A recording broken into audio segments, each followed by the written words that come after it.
You're Locked On NHL, your daily podcast on the National Hockey League.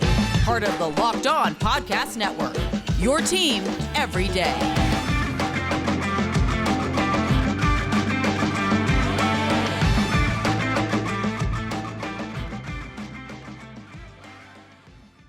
Hey, hockey fans, welcome to another Women's Hockey Spotlight. My name is Erica L Ayala, but let's get into it. We finally have more details. We even have signings for the Professional Women's Hockey League, the PWHL. A couple of weeks ago, we made mention of a few details. So let's get into the signings. The Boston team, PWHL Boston, announced their first three signings: Hillary Knight, Megan Keller, and Aaron Frankel. Knight, a forward from USA Hockey; Keller, a defender from USA Hockey; and Aaron Frankel, a goaltender from USA Hockey. Now, the window for free agency is September 1st through September 10th, so just through the weekend. Minnesota names Kendall Coyne-Schofield, a forward; Kelly Panic, a forward; and Lee Steckline. Montreal, no real surprise here, but Montreal goes with Marie-Philippe Poulin, Captain Clutch for Canada; Ann-Renee Desbiens, great goaltender also from Team Canada; and Laura Stacey, a forward from Hockey Canada. Now, New York has Abby Rock, a forward from USA program; Alex Carpenter, a forward from the USA program. And we're also hearing reports that Micah Zandy Hart will also sign with New York. That's not official, at least it's not official. Ottawa has Emily Clark, a forward; Brianne Jenner, a forward; and Emrance Mashmeyer, a goaltender. And for Toronto, Renata Fast, Blair Turnbull.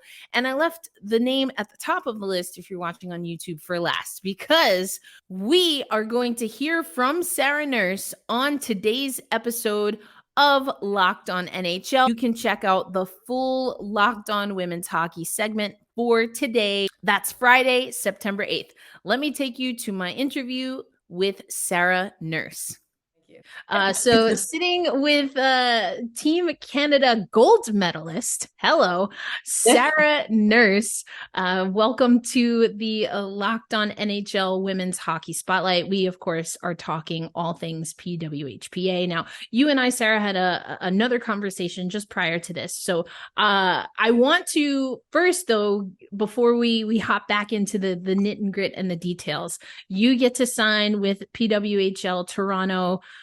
It's been officially announced. How you feeling? It's so surreal. I mean, I'm so incredibly grateful that I was able to fit in the puzzle that Gina was wanting to build, and to be, one of the foundational building blocks of a franchise that I think is as prestigious as Toronto. I couldn't be more happy. I'm just very excited, again, very grateful and honored, because it's been a long time coming. And so I'm excited to be on a team and getting ready for the draft, getting ready for upcoming season, training camp, and ultimately puck drop. Yeah, for sure. And, just before we got on, the PWHL Boston players were being announced. And, there's already jockeying for who's going to win the first PWHL title. Of course, we know Boston, throughout all iterations of women's pro hockey, has had a championship. Toronto just had one. And of course, the Furies have always been right there in the mix. But how you feeling about your odds? Yeah. I feel great, honestly. Looking at the other franchises, they're all players that I've played with and against. So I know some strengths, I know some weaknesses, but I definitely love our odds. I think that we, as Toronto, have like three complete 200-foot players, and I know that we're just going to add to that depth. And so I'm pretty excited. Definitely excited to suit up against Boston, Montreal for sure. Oh yeah, those rivalries just span all sports, from my understanding.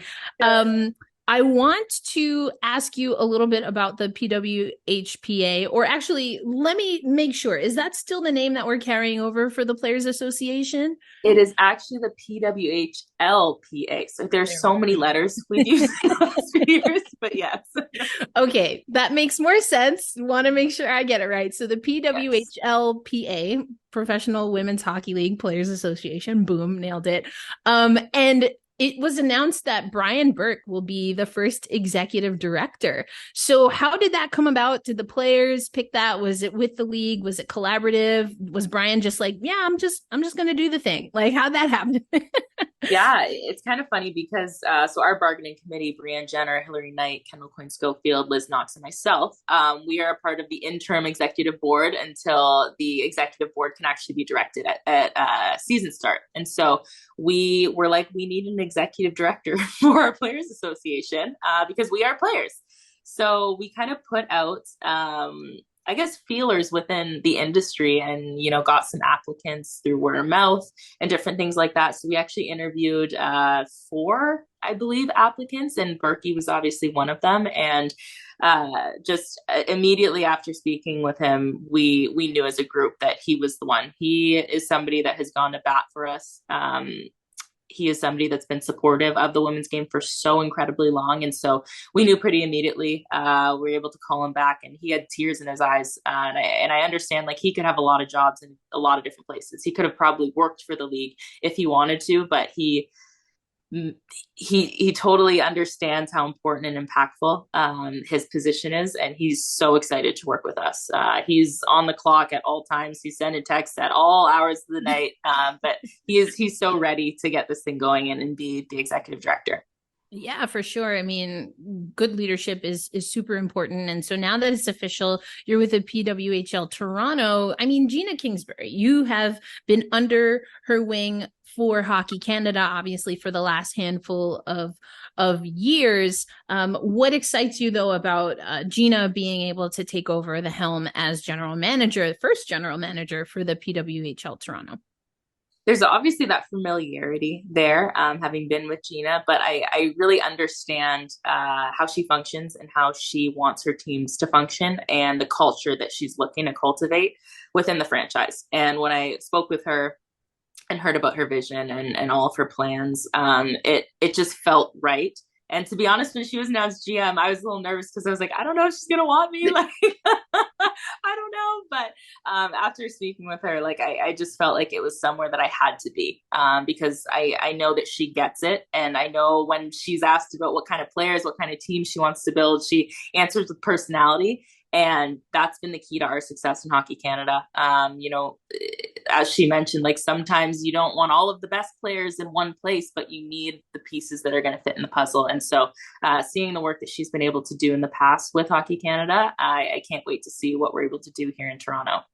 Yeah, and that last piece of what you said, in the past, because with the announcement comes that she will no longer serve in her role with Hockey Canada. Now, that won't necessarily affect you when it comes to the league, because as we just mentioned, you'll be at least with the Toronto team, but it will affect you as a national team player. And we were just talking before we started recording how camp's coming up.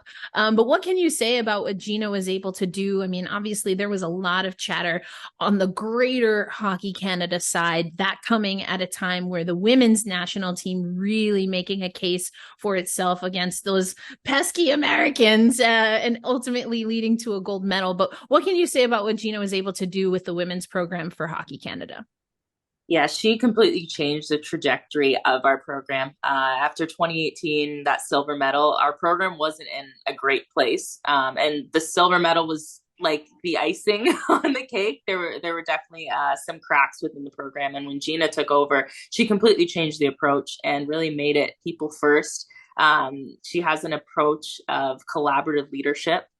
There's no dictatorship with her, and she's so willing to ask our opinions and understand that obviously she's being held accountable to us, but we also have an accountability piece as well. And so when we are able to build things alongside with her, that's when we become accountable as well, because we built this, so we want to make sure it works. And so I can't say how much of an impact she's had on that program. And I know that she's been able to work with the para hockey team in the last 2 months as well. And those guys absolutely rave about her. So I know it's definitely going to be a hole in Hockey Canada for right now.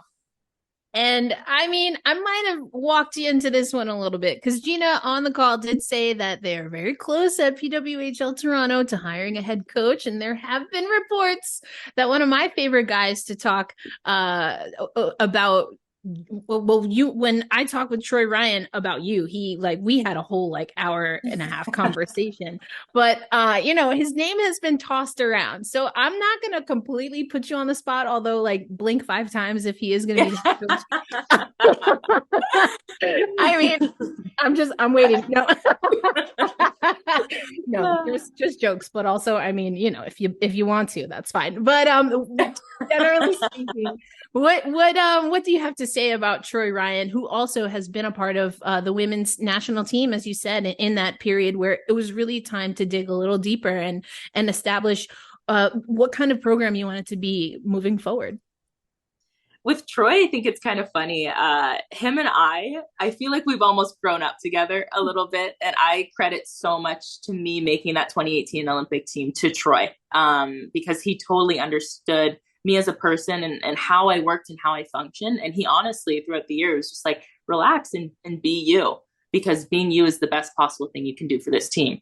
And so I've seen him start out with Hockey Canada and kind of that associate coach role, and to where he is today as the head coach of the national team, Olympic gold medalist, a world champion. And so it kind of gives me chills talking about it, because I'm pretty proud of the evolution and, the working relationship that we've been able to build. And, whatever team in the PWHL that gets to hire Troy, it's going to be a very lucky franchise. So I'll have to talk to Gina about that, but very, very lucky. All right. I'm going to tell her Sarah sent me. Well, Sarah Nurse, thank you so much for joining us here on Locked on NHL and our bi-weekly women's hockey spotlight. Best of luck in camp and, of course, the rest of the way with PWHL Toronto. Yeah, thank you. I'm sure we'll talk soon. Oh, you know it. I mentioned that free agency September 1st through the 10th. After that, teams will then go through a draft process, and the draft is going to snake. So Minnesota has the first pick, but then they won't pick again until I believe it's pick 11 and 12. And so the PWHL is doing that. Teams have the capability to sign their first few players in free agency. Then a good majority of their players will come through the draft. Then there's another free agent period after the draft so that the teams can shore up their rosters ahead of the season, where puck drop is expected for January 2024. So our next guest is Madison Packer. She won a championship with the Metropolitan Riveters in what was then the National Women's Hockey League, and then the name changed to the Premier Hockey Federation.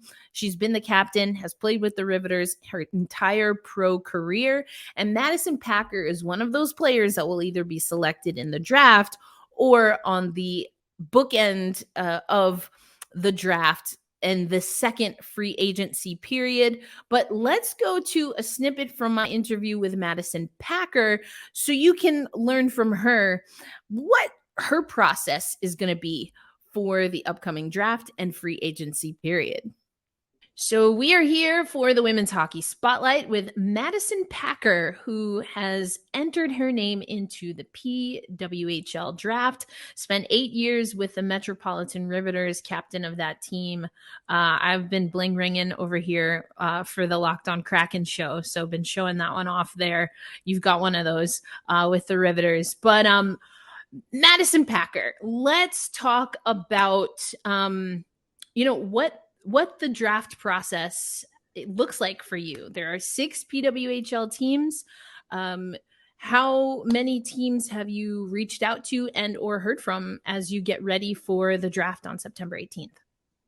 So to this point, I've only reached out to one team because I'm hoping to land in a specific market. If that doesn't happen, we'll adjust our strategy. It'll be a different approach. I will talk to anyone that wants to talk to me, but right now I'm focused on trying to stay close to home if that's a possibility for me. And if it isn't, then we'll pivot. And we'll start having some more conversations.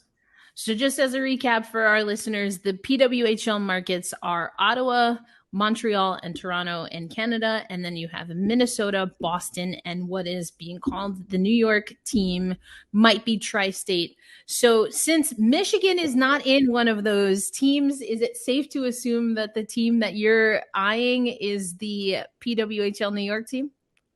Yes. All right.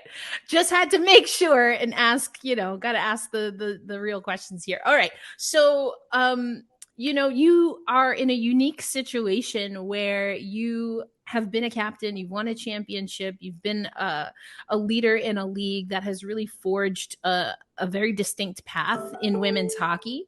But now you have to enter a draft, and that's just by women's hockey evolving. So how are you kind of dealing with that? What are the things that, you see as that you're really leaning into? And what are some of the things that, if you think about it too much, make you a little nervous, get the palms sweating a little?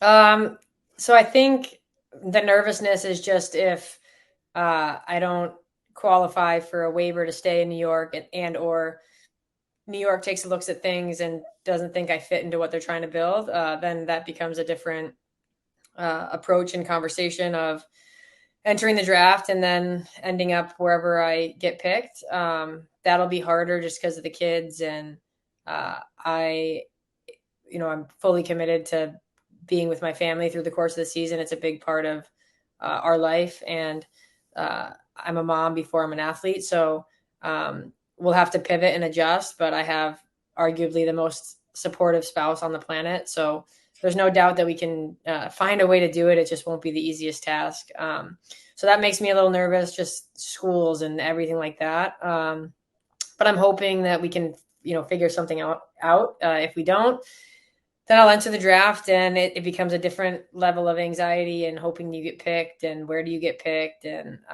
what that team looks like. So it's just a lot of uncertainty, a lot of thinking and soul searching. And you kind of have to dive in both feet just because there's no guarantee in anything. You can even go into the draft and not get picked at all. And then you got to try and find a spot in free agency. And then maybe you don't get a free agency spot. Like there's no, guarantee or certainty. And it's, doubly unsettling when you're the players in the PHF who had contracts or have been, long tenured players there, have no connection to, some of these other players or don't know the general managers. Some are new to the women's hockey space. Some are new altogether. Like it's just a lot of different moving parts. And so it's easy, I think, for people to doubt themselves, even if you're looking at a list of 150 spots or 144 spots, whatever it is.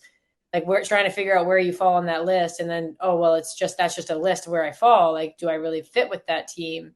There's a lot of strategy for the GMs. There's a lot of I think overthinking for the athletes. The only thing that we can really do is keep hitting the alarm and going to the gym and doing the work until someone tells you to stop.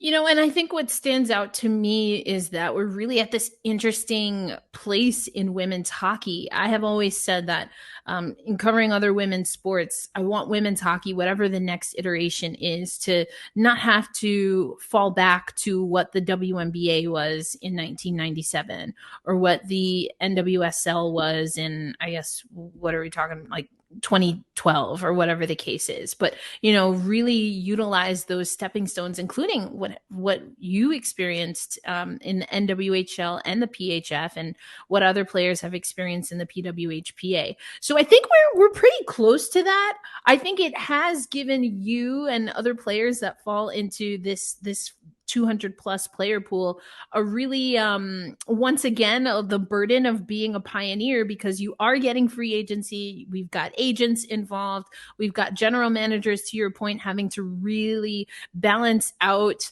their salaries and how they're going to divvy that out. But it's also a super tight timeline. I mean, we get the announcement of the league, free agencies, 10 days, and then we've got a draft.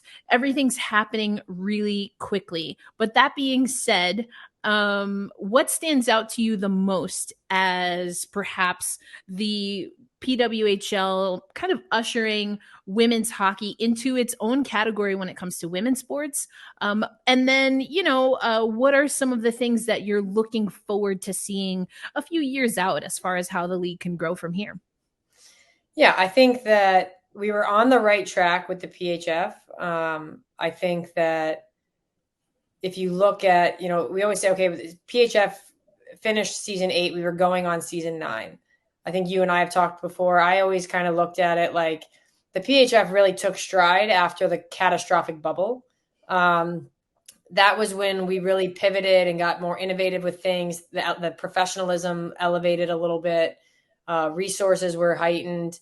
There was a bigger investment from the owners at that point to commit more from a salary and resource standpoint to the athletes. So we started to move in the right direction. That said, nothing's perfect. There was definitely more to be had. I think that the former PW players and their leadership and vision included a lot of what was happening at the PHF. Also included some elevation to that. They had a different idea of what to prioritize from a player resource standpoint, all valid. So I think that you're going to see all of that coming together. And really, we're starting anew. So I think it'll be interesting to see whether I'm involved as a player or I'm not, and I'm an outsider looking in. I think it's going to be a bit of a step backward, and I don't mean that in a disparaging or negative way. I just think that people need to level their expectations, right? This isn't a new PW or a new PHF or a new anything. This is its own brand new, from the bottom up, we're starting anew. And so they're going to make mistakes. Everybody does. They'll make mistakes that were made in the PW. They'll make mistakes that were made in the NWHL.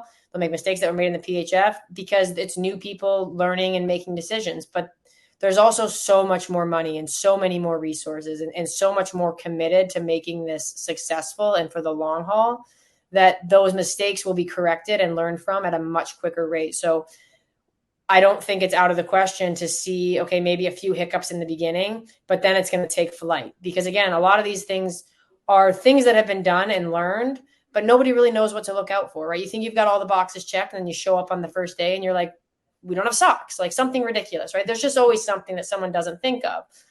That said, a lot of those things have happened and a lot of those minds are still in the mix. So they'll catch those things.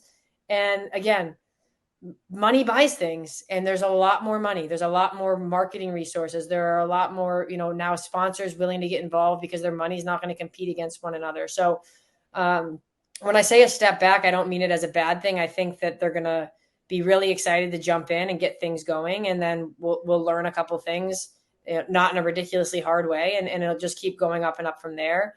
And I think that this league is really going to just glow and shine in a way we've never seen, somewhere probably around year 2 or 3, like mid 2 to 3. They're really going to figure it out, hit a stride. Maybe at that point, there's other owners in the mix. I hope to see some NHL involvement, some partners with whether it's teams or whatever. But those are all very real things now, that there's only one group of, one team or one league and one group of players working towards that goal. I hope that we're given a chance. My messaging doesn't change from the PHF. We need time to build things. We need resources and we need time at the same time that, the other leagues have been given. The WNBA has been around for 5 times as long. So this isn't year 9 of the PHF or year 6 of the PW. This is year 1 of a new league. And it's going to grow much more quickly and pop off. But it's going to take a little time in the beginning to get things smooth. And as we close out for this Locked On NHL Women's Hockey Spotlight segment, you and I had the opportunity to chat for a different outlet, and you opened with a very particular way. And I want to just give you the opportunity, if you'd like, to close with that same message. Yeah, well, thank you. I just want to note and acknowledge that there have been a lot of people who have worked really hard to showcase women's hockey, professional hockey across North America, and those players won't be able to do so or have the opportunity in the PWHL. But their contributions should always be recognized, even though they may not be out on the ice. I have tremendous gratitude and respect for those individuals. And I hope that they feel a great sense of pride when they see the players hit the ice in January, knowing that they have ownership of where women's hockey is today because of their dedication and sacrifice in the beginning to get the ball rolling. Well, Madison Packer, always a pleasure to talk hockey, especially women's hockey with you, and best of luck. And also, we got to make sure we give a shout out to Anya, your wife, who you mentioned. So shout out to Anya Packer and the whole Packer clan, but best of luck to you all. Thank you. Players have had to declare that they want to play in the PWHL for them to be eligible to be drafted or signed in free agency. But what's going to be the strategy for Minnesota? Again, they shored up. They have 2 forwards and a defender, but do they go with a goaltender with the number 1 pick? Well, I guess you're just going to have to tune in to the next Women's Hockey Spotlight. By then, we'll have had the draft. It will be in person. There'll be media availability there. And of course, right here on Locked On NHL, we will keep you up to date. All right, Erica L. Ayala signing off for another Women's Hockey Spotlight.